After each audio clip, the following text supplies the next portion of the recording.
过去3年我不用上班，在全世界旅行，经常会有人问钱从哪里来，你到底做啥工作？之前我还出了视频讲过自己的几种收入来源，包括一些小的投资、自己的 digital marketing agency，以及现在正在做的数字游民咨询等等，这里不一一列举，大家可以去小红书翻我之前的视频来看。今天我想聊聊我最主要的收入来源，也就是我的线上工作 digital marketing。到底是个什么东西？具体有哪些职位？每个职位是做什么的？没有经验的普通人如何成为 digital marketer？如果你想从事 digital marketing，或者借助像 digital marketing 这样的线上工作成为数字游民，希望今天的视频能够帮你摸清楚一些门道。首先，数字游民的我为啥会选择 digital marketing 这一行？第一，我之前也提到过，从大学毕业在公司上班开始，我就是做 marketing 的，到后来辞职成为自由职业，才完全转为了线上的 digital marketing。是因为 digital marketing 的工作内容是纯线上的，所以我只需要一台电脑就能从世界上任何地方工作，也算是顺理成章吧。第二，我觉得是普通人最能借鉴的理由。digital marketing 是一个实践大于理论的行业，这也意味着你不一定需要什么文凭、什么证书，去上个什么学、读个什么专业才能成为 digital marketer。如果你想，也不是不可以。不过等你学完出来 ，digital marketing 的玩法和需要的人才可能已经换了10几茬了。插句题外话，如果你想一辈子为别人打工，那么证书、文凭这样的东西还是有点用的。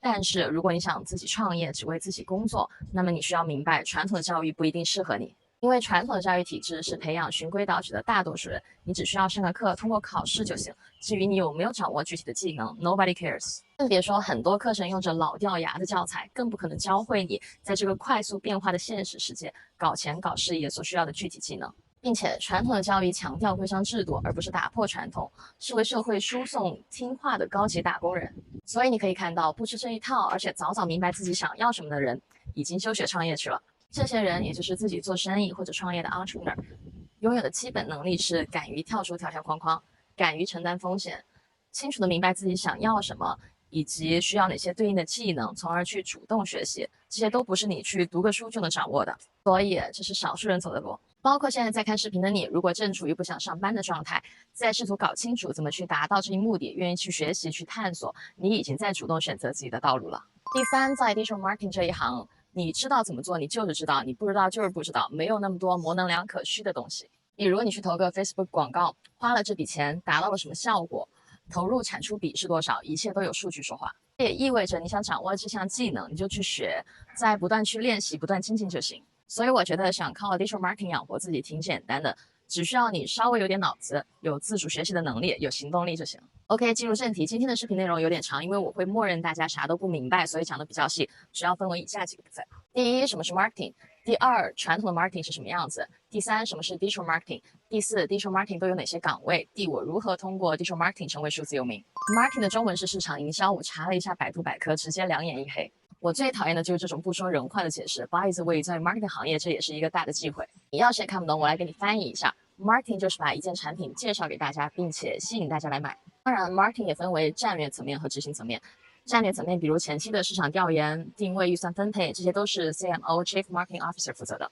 我估计 CMO 也不会来看我的视频吧？如果我的粉丝里面有 CMO， 麻烦留言告诉我一下。咱们今天主要讲执行层面，也就是产品信息的传播。首先 ，marketing 的诞生距今不过100多年，最早是由于工业革命的出现，让商品能够大量生产了。我们的选择一旦多了，是不是就需要更多的信息来帮助我们做选择？ marketing 就在这个时候应运而生，就是商家用来引导消费者购买自己产品的手段。比如这个产品是一个土豆，工业革命的出现让土豆能够大量生产了，咱们从原来的自己种土豆自己吃，变成了从市场上去买土豆，并且在市面上很多土豆公司都在卖土豆。作为消费者就得想，我得买哪个公司的土豆，或者是要买哪一种土豆。这个时候就有土豆公司的人跑来告诉你，选我们公司的土豆又圆又可爱。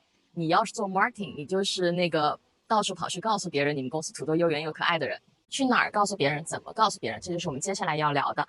传统的 marketing 到底是什么，都做些啥？对啦，讲这些我觉得是很重要的背景信息，因为从传统的 marketing 到 digital marketing 就是一个信息载体的变化。第二，传统的 marketing 是什么样的？我在一开始就讲过 ，digital marketing 是依靠互联网才出现的，所以我们暂且把所有不依靠互联网的 marketing 归为传统的 marketing。那么在互联网普及之前，大家接受信息的渠道最常见的有哪些？比如看电视、听收音机、读报纸、高速路上的广告牌，甚至电线杆上的小广告和路边发的传单，这些也是 marketing 活动进行的地方。比如小时候你每看一集电视剧，中间老是得插播10几分钟的广告，背后就是有一群人先设计出这个广告，然后选择把它放在特定的渠道展示，比如电视上、马桶台、言情剧后面。这些人干的就是 marketing 的工作。当然，广告只是一种形式 ，marketing 还有线下活动，比如你去参加某某土豆公司赞助的土豆赛跑活动，在活动上，他们就通过场地布置、活动环节的设计，不断告诉你咱们公司的土豆有多好，这些也是属于 marketing。你要是被派去大街上发传单，你干的也是 marketing 工作的一环。现在这些传统的 marketing 依然存在，但是互联网的出现让越来越多的 marketing 活动都转移到线上了。接下来就让我们来看看到底啥是 digital marketing。所有依靠互联网的 marketing 活动就叫做 digital marketing， 中文名叫数字营销，我感觉翻译的有点晦涩，乍一听还以为是123这个数字。其实在我看来完全可以叫做线上推广，简单直接，只是听起来没有那么高大上了。但是这确实是大部分 digital marketer 每天实打实在做的事情。Anyway， 有了互联网之后，越来越多的人发现 digital marketing 真香。你想想，以前在电视上投个广告，可能10几秒就是几百万，还不管咱们这个台收视率如何，你都得付这么多钱。但是 digital marketing 你可以选择按照效果付费，比如我选择把我的产品推给1万个人，甚至100个人，我付的钱是不一样的。其次，在电视或者报纸上投个广告，你根本不知道你这个广告到底哪些人会看，而且是不是每一个人都是你的潜在客户。但是在网上，咱们的喜好互联网都有记录，这也叫大数据，所以能够将你的产品信息精准的传达给本身就有需要的人。再说说你要是办个线下活动，场地和搭建成本先不说，是不是只有在你这个城市的客户才能参加？但是全世界的人都在用互联网，不存在地域隔阂，所以互联网让 marketing 更加简单、高效、方便了。Digital marketing 简单来说，就是通过互联网把一个产品推给可能会买它的人。举个例子，比如你是一家土豆公司，专门生产有机土豆，你要是在 Google 上投广告，你就能把你的土豆精准展示给这个刚好在搜在哪里能买到有机土豆的人。了解了 digital marketing 的概念，接下来我就介绍一下 digital marketing 到底有哪些岗位，而每个岗位具体又是做什么的。说实话，真的太多了，几十种吧。这么多先别晕，我会简单解释一下每个岗位的内容，再挑几个重点的我们普通人能够从事的岗位展开讲讲。再插句题外话，我不知道现在在公司 marketing 部门工作的朋友有明确过自己到底是哪个岗位吗？还是说就是一个 general 的 marketing specialist？By the way， 我刚毕业的时候就是在做 marketing specialist。说是从事 marketing， 但是好像每件事情都在做，泛而不精。比如说，我一会儿得写个稿子，一会儿得跑个线下活动，一会儿得翻译个东西，一会儿还得剪个视频。I was like what？ 成为自由职业之后，我才发现原来有能力的人真的都在深耕自己的领域。反观我毕业上了2年班，还真的是稀里糊涂的，不知道自己到底在做什么，以及上班真的很影响赚钱。所以辞职之后才是我在 marketing 这个领域成长最快的一段时间，而且我是完全通过自学才掌握了相关的技能。现在我真的很庆幸自己早早明白了这个道理，并且开始努力锻炼自己的核心技能。所以那些问我到底怎么培养自己核心技能的小伙伴，你得先搞清楚自己的核心技能是啥。很简单，你就看你能不能用一句话把你现在的工作是做什么的给讲清楚。好啦，来介绍 digital marketing 具体的岗位，我把它分为了5大类。按照信息传递的渠道分为网站和社交媒体，这算是 digital marketing 目前最主流的2大赛道。第一，网站。SEO 搜索引擎优化，简单来说就是有人在百度上搜在哪儿买土豆，出来的结果可能有几百页。你要是负责 SEO， 你就是帮你的土豆公司的官网尽可能出现在搜索结果排名的前面。除了 SEO， 还有 SEM。搜索引擎营销，比如 SEO 就是帮你在网站的基础上做内容优化，比如关键词布局等等。但是 SEM 就是通过花钱投广告，让你的网站出现在搜索结果的前面。就像你在百度随便搜个什么东西，排名前5的网站后面都跟了2个小字广告，这就是他们通过 SEM 花钱买的位置。说实话，我觉得挺烦的，一点有用的信息都搜不到。再加上最近 AI ChatGPT 的出现，我觉得未来搜索引擎这个东西要么被优化，要么被淘汰。第三 ，local SEO 本地搜索引擎优化，比如这个土豆公司是成都的，只想卖给成都人，你就帮他做成都本地的百度搜索排名。第四 ，e-commerce SEO 电商搜索引擎优化，比如你的土豆公司开了一家网店，你就可以帮他把他的网店在搜索结果排名靠前。此外，还有更细分的岗位，比如像 Web Analytics 网站分析。Video SEO 视频优化一般都是做 YouTube， 还有 Guest Posting 就是帮你把网站内容挂在其他平台吸引流量。第2大类社交媒体，国外的社交媒体有 Facebook、YouTube、Instagram、LinkedIn、Pinterest、Twitter and TikTok， 国内有微信、小红书、抖音、微博、知乎、哔哩哔哩。了解了这些平台之后，我们来看一下具体的岗位有哪些。第一就是 Social Media Management 社交媒体运营，也就是说帮土豆公司在各大社交媒体平台上发文和粉丝互动等等。第二 ，social media advertising 社交媒体广告投放，就是花钱在社交媒体上投广告。比如说在小红书，你经常在发现页刷到一篇帖子，它的右下角跟了2个小字赞助，那它这就属于社交媒体广告投放。第三 ，influencer marketing 达人推广，就是你帮品牌联系博主，让博主发帖推广他们的产品。接下来我们来看看平台不限，按照具体职能分的技术岗。第一 ，email marketing 邮件推广，我感觉国内不怎么做，可能国内邮箱用的少吧。第二 ，affiliate marketing 联盟营销，翻译的有点不知所云。简单来说，就是别人通过你的链接买东西，你就能赚佣金，跟国内的淘宝客有点类似。但是国外的 affiliate marketing 大多数是做的网站内容。第三 ，display advertising 信息流广告，一般来说就是 Google Ads、Facebook Ads。第四 ，public relations 公关，主要是做媒体发文背书，比如说你帮某个品牌联系到了某家大的杂志做采访。第五 ，text message marketing 短信营销，以前一般来说是发手机短信，现在好像变成了是发社交媒体私信。我之前一直觉得没啥用，因为我的 Instagram 就经常被 text message spam， 然后我的选择一律忽视。直到前天我跟一个朋友聊，他跟我说他的客户基本上都是通过 text message 来的，我惊了，没想到真的有用。digital marketing 的第4大类，咱们来看看策划岗位。第一 ，marketing strategy。就是写 marketing 策划的，一份策划一般包括目标 target audience、KPI、SWOT、persona， 还有 competitor 分析吧。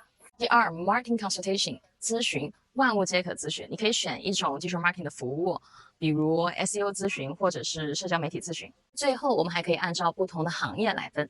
第一就是 e-commerce marketing 电商推广，国外的话有 Amazon， 国内的话有淘宝和天猫。第二 ，music promotion 音乐推广，就是帮歌手在 Apple Music、Spotify、网易云、QQ 音乐上推荐他们的歌吧。第三 ，podcast marketing 播客推广，就是最近才出现的吧，一般都是在 Apple、Spotify、小宇宙这些平台推广播客。第四 ，book ebook marketing 书籍推广、电子书推广，我最近才发现，真的有挺多人是通过写书获得线上收入，从而成为数字游民的。我觉得喜欢写作的朋友可以试试。第五 ，mobile app marketing APP 推广，就比如在苹果应用商店和安卓应用商店做软件下载推广。第六 ，crowdfunding 众筹推广，主要是针对众筹网站，像 Kickstarter、Indiegogo 还有 GoFundMe。OK， 以上的介绍我感觉我已经覆盖了大多数 digital marketing 的岗位了。其中网站和社交媒体是我自己最了解的，他们的需求最大，但同时竞争也最激烈。我之后应该会出单独的视频来仔细讲讲。或者你们更感兴趣的岗位是哪些？可以留言告诉我，下期内容的主题就靠你们决定啦。接下来我要讲的第5点，可能也是我的粉丝最关心的，怎么靠 digital marketing 成为数字游民。首先，你要啥都不会，我建议你先去找个 digital marketing agency 上个班。上班能够带给你的只有2点。第一就是能够在入行早期让你能够有现成的项目进行练习，当然你直接从 freelancer 做起也可以练习。做 freelancer 可以让你进步飞速，但是你承担的压力和风险更大，有利有弊吧。首先你得自己去找客户，其次在前期一般都没有固定收入，最后你得独立面对客户，并且对结果直接负责。如果你的能力不够或者没有人带，在这里很容易翻车，所以看个人选择了。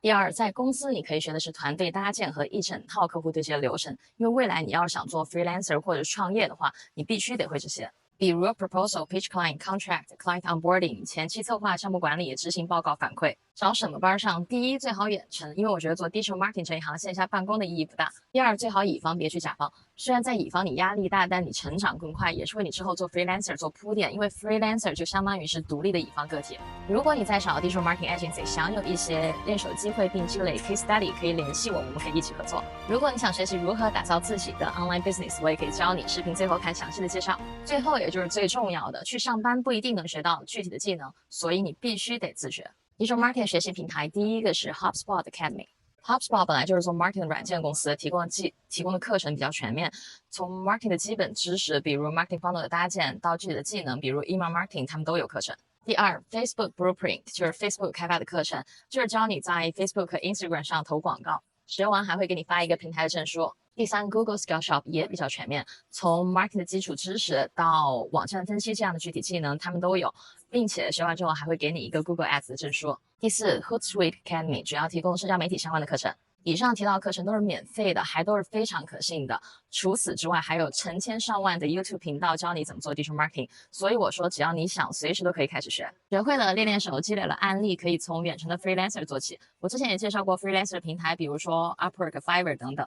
如果你的经验加资源足够，你也可以直接搞 marketing agency。Marketing agency 需要你注册个公司，搞个网站，做一些 SEO 和 networking。只要你一年有2到3个长期的客户，那么你的 agency 的存活就不是问题了。之前我讲了很多互联网创业的，差不多都是套用的这个模式。之后我也会讲公司注册、网站搭建、产品推广等等，手把手教你如何打造自己的 online business。欢迎持续关注。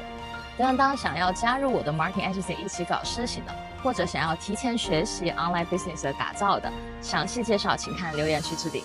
Bye, I'm Jasna. See you next time.